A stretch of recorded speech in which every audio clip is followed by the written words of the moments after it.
Alhamdulillah, ketika puasa itu meliputi tiga perkara itu, umum, khusus, khususil khusus, inilah puasa yang besok bakal datang nyafaatin kita di akhirat nanti. Kemudian berikutnya yang akan memberikan syafaat adalah Al-Quran, yang kita peringati malam ini nuzulul Quran sejarahnya.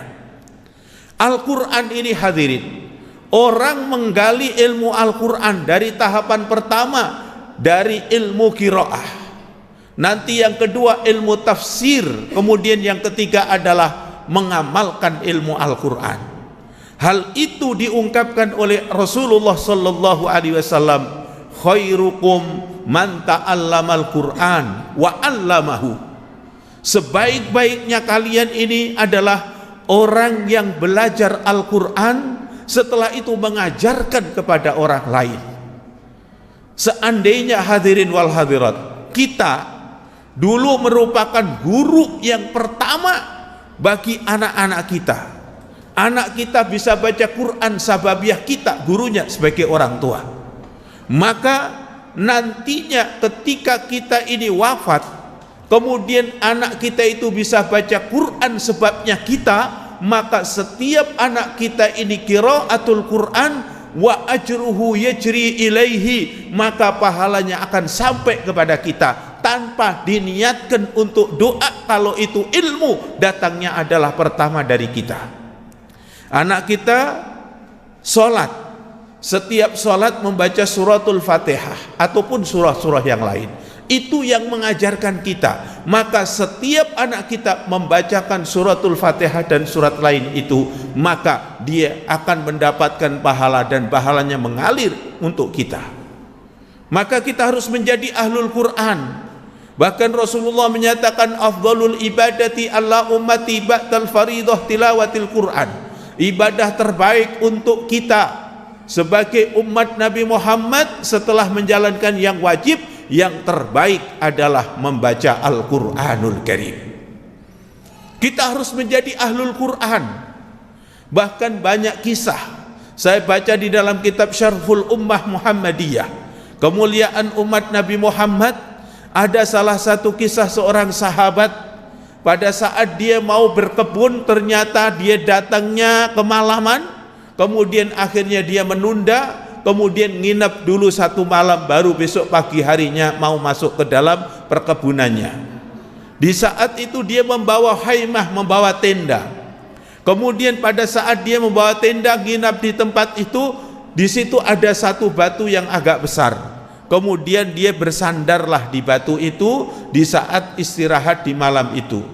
Kemudian dia mendengarkan ada suara membaca suratut Tabarak. Tabarakalladzi biyadihil mulku wa huwa ala kulli syai'in qadir. Ini ayat dibaca dari awal sampai akhir. Setelah itu di kesempatan berikutnya dia menghadap kepada Rasulullah. Setelah menghadap kepada Rasulullah, menceritakan tentang perihal di mana dia mendengar bacaan Quran dari dalam tanah tersebut. Kemudian ternyata diselidiki hadirin, di dalam tanah tersebut adalah makam salah satu seorang sahabat. Dan seorang sahabat ini adalah hafidhul Quran, seorang yang hafid Quran.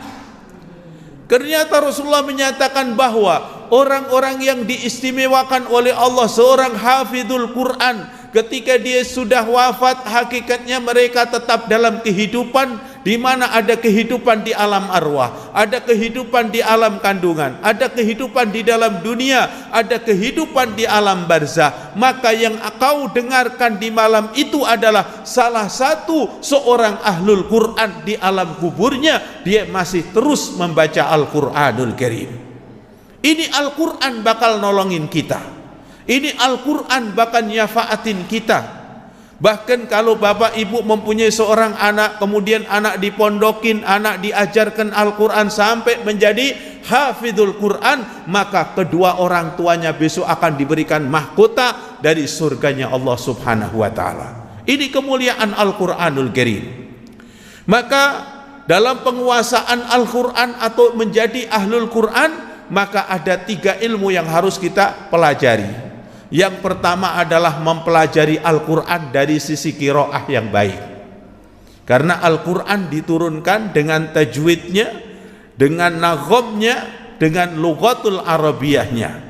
Maka Allah perintahkan warattilil Qur'ana tartila. Bacalah olehmu Al-Quran dengan tartil, dengan baik, dengan benar. Jangan sampai keliru, ada ilmunya. Al-Quran diturunkan dengan ilmu tajwidnya, dengan ilmu fasahahnya, ilmu tahsinnya. Maka kita kudu membaca Al-Quran dengan baik. Itu pun sudah merupakan ibadah yang sangat luar biasa. Bapak ibu punya rumah yang bagus, dikasih lampu yang mewah, yang terang seperti di Masjid Al-Muqarrabin ini, tapi ibu bapak tidak pernah baca Quran di rumah, maka rumah itu dalam pandangan Allah dan pandangan malaikat adlam, rumah itu gelap. Ada rumah tanpa ada lampunya, ataupun lampunya redup sekali, tapi ahlul baitnya, bapaknya ahlul Quran, ibunya ahlul Quran, anak-anaknya ahlul Quran. Setiap hari di rumah itu dibacakan Al-Quran, maka rumah itu yunawwir, rumah itu bercahaya, dan cahayanya mampu dilihat malaikat-malaikat yang ada di langit. Tak ubahnya orang bumi memandang bintang-bintang yang ada di langit. Kama qala Rasulullah, al-baitul ladzi yaqra'u fihi al-Qur'an tatara'a li ahli samai kama tatara'a ahlil ardi an-nujuma. Rumah yang di dalam rumah dibacakan Quran, terdapat cahaya dari pancaran Al-Quran, mampu dilihat malaikat sebagaimana malaikat yang ada di langit sana. Kemudian sebagaimana kita memandang bintang-bintang yang ada di langit. Jadi kalau langit dihiasi dengan bintang-bintang, kalau bumi ini hiasannya adalah rumahnya mukminin mukminat yang di dalamnya dibacakan Quran. Larangan dari Nabi, la taj'alu buyutakum maqabir. Jangan kau jadikan rumahmu itu bagaikan kuburan. Artinya tempat yang gelap gulita, yang tidak pernah ada didapatin orang-orang yang baca Al-Quran. Kemudian kalau sudah kita membaca dengan baik, yang kedua harus belajar tafsir Al-Quran untuk memahami maknanya. Kemudian yang ketiga mengamalkan Al-Quran, maka itu yang akan mengantarkan keselamatan kita di dunia dan di akhirat. Hadirin wal hadirat rahimakumullah, semoga di dalam peringatan malam yang mubarakah ini, malam nuzulul Quran, kita bisa mendapatkan syafaat yang agung.